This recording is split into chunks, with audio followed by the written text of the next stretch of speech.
सवारी आगे बढ़ रही थी नैशापुर में कि नमाज का वक्त आ गया। आप ठहरे और ठहरने के बाद एक जगह पर आपने कहा नमाज होगी, लेकिन वुजू के लिए पानी नहीं था।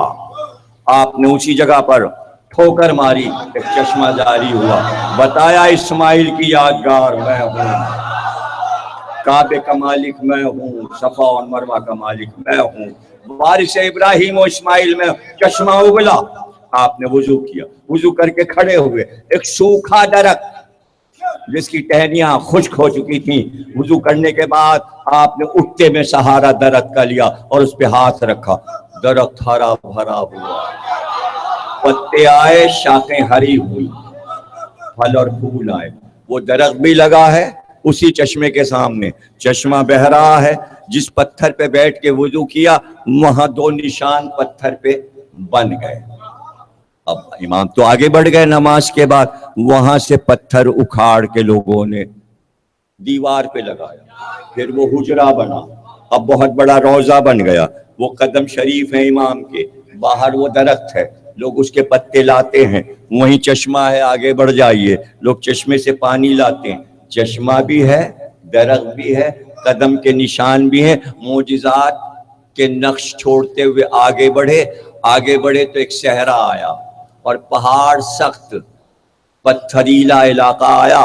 वहां बहुत से आ गए कुम्हार जो मिट्टी के बर्तन बनाते थे, उनकी बिरादरी जमा हुई और उसने आके हमारी को घेर लिया और कहा मौला हम लोग मिट्टी के बर्तन बनाते हैं, यही हमारा गुजारा है, लेकिन मिट्टी बहुत दूर से लानी पड़ती है, मेहनत पड़ती है, यहाँ मिट्टी जो है वो है नहीं, सब पत्थर का इलाका है। इमाम ने कहा अच्छा तुम्हें नर्म मिट्टी चाहिए, ये कहकर आपने पहाड़ों की तरफ देखा और कहा नर्म हो जाओ इन कुम्हारों के लिए। अब वहां की मिट्टी ऐसी लाजवाब है कि लोग वहां की मिट्टी अब लाते हैं जाके, जो इमाम ने नजर डालकर पत्थर को मिट्टी बना दिया, कुम्हार खुश हो गए। इस तरह मोजिज नुमा इमाम मोजिजा दिखाता हुआ दरबार में दाखिल हुआ। अब जो दाखिल हुए तो महल के दोनों तरफ चबूतरे बने थे, उस पे मिट्टी के दो शेर बैठे थे।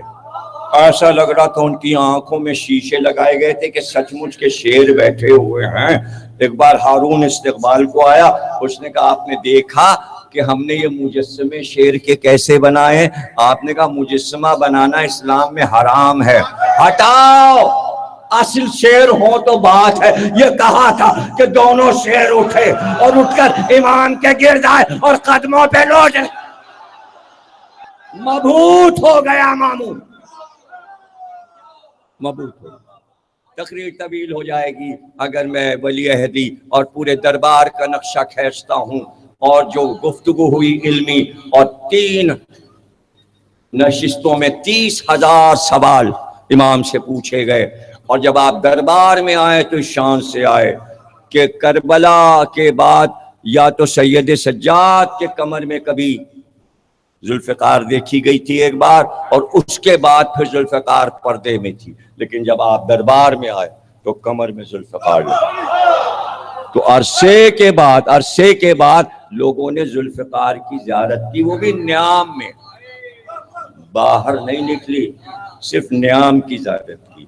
और वही अमामा रसूल का आपके सर पे शमले पड़े हुए। इस शान से जब आप दरबार में आए तो पूरे दरबार में सन्नाटा हो गया और ऐसा लगता था कि इमाम का दरबार लगा हुआ। और उसके बाद मामून ने हुक्म दिया कि अब जो सिक्के ढाले जाएं उसके ऊपर लिखा जाए ला इलाहा इल्लल्लाह मुहम्मद रसूल अल्लाह, उस पे लिखा जाए अली वलीउल्लाह वली है इमाम अली रिजा। सिक्के पे लिखा गया, सोने के सिक्के बने। अब जो सिक्के आए बन के ढल के टिकसाल से, तो लोगों ने कहा ये खर्च नहीं करेंगे। सारे ईरानियों ने सिक्के रख लिए और दूसरे पैसे इस्तेमाल करते रहे, वो रख लिया उन्होंने अमानत के तौर पे, रखे रहे, सदियों रखे रहे। बेटा जा रहा है कहीं दूर तालीम के लिए, उसके जेब में रखा, कहा जाओ इमाम जामिन की जमानत में दिया, जाओ इमाम। अब पता चला कि सिक्के की छवि बनाकर अगर इमाम से मंसूब करके यहाँ बाजू पे बांध दो تو حفاظت امام ضامن کی ہوتی. اتنا مشہور ہوا کہ پاکستان میں تو ایوب کے بندھا، بھٹو کے بندھا، بے نظیر کے بندھا، سرداری کے بندھا. ارے اب تو لوگ بلا کے امام باڑے میں عمران کے باندھ رہے ہیں. اب پوچھتی ہے دنیا یہ امام ضامن کیا ہے؟ ارے امام ضامن کیا ہے؟ ایرانیوں سے پوچھو کہ امام ضامن کیا ہے. انہوں نے سکہ رکھا تھا اور جیب میں یا بازو پہ باندھ کے کہتے تھے اس پہ امام کا نام امام کے دور میں لکھا گیا، یہی ضمانت ہے تمہاری. اور جب سفر سے واپس آتا تھا تو اسی پیسے سے نظر دلوا کے بانٹتے تھے. بچہ امام کی ضمانت میں سلامت آ گیا، اس میں موت کیا آ رہی ہے؟ ارے ضامن خطاب اور لقب ہے امام رضا کا. کیوں ہے؟ اس لیے کہ گزر رہے تھے تو شکاری ہرنی کو پکڑے لیے جا رہا تھا باندھے ہوئے، کھینچے ہوئے چادر سے باندھے ہوئے. ہرنی نے امام کو دیکھا، آواز دی. امام جانور کی زبان جانتے، پکار کے کہنے لگی مولا 2 بچے ہیں، بھوکے میں جنگل میں چرنے آئی تھی اور یہ طے کیا تھا واپس جاؤں گی تو بچوں کو دودھ پلا، وہ بلک رہے ہیں بھوک سے، میرے بچے بھوکے ہیں. امام آگے بڑھے، شکاری سے کہا چھوڑ اس کو. کہا کون ہوتے ہیں چھوڑنے والے؟ کہا میں ضامن ہوں. کھول اس کی رسی، چھوڑ دے، یہ بھی واپس آ جائے گی. میں یہاں کھڑے ہوں، میں کھڑے رہوں گا یہاں، یہ جائے گی بچوں کو دودھ پلا کے آ جائے گی، پلا کے آ جائے گی. امام کھڑے رہے، امام کھڑے رہے، وہ گئی، دودھ پلایا بچوں کو. شکاری کہنے لگا دیکھیے جانور کا بھی کوئی اعتبار ہے. آپ نے ایسے کہہ دیا کہ آپ زبان جانتے جانور کی، جو وہ کہہ رہی ہے آپ نے سمجھ لیا، بھلا وہ آئے گی؟ اب کیا آئے گی؟ جانور ہے. امام نے کہا آئے گی. نظر آئی ہرنی دوڑتی ہوئی، آ گئی. شکاری پیروں پہ گر پڑا، کہا ہم نے پہچانا نہیں. اب آپ ایران جائیں، بڑے بڑے بینر آپ کو پینافلیکس لگے ہوئے سڑکوں پہ ملیں گے، شکاری ہرنی. فوٹوگرافروں کی دکان پہ سب کیا ایران میں یہ تصویر لگی ہوئی. ضامن آہو، اس پہ لکھا ہے ضامن آہو. ہرنی بھی ہے، امام بھی کھڑے ہوئے، امام کی شبیہ بھی ایران نے بنائی ہوئی. یہ تصویر عام ہے ایران میں. جب سے آپ کا نام پڑا لقب امام ضامن، اس لیے جب نکلتا ہے مسافر تو کہتے ہیں جاؤ تمہیں امام رضا کی ضمانت میں دی. ضمانت انہی کی اور بن گیا بازو پہ امام ضامن. اب کیا مجال کہ موت قریب آ جائے، بلا و مصیبت قریب آ جائے.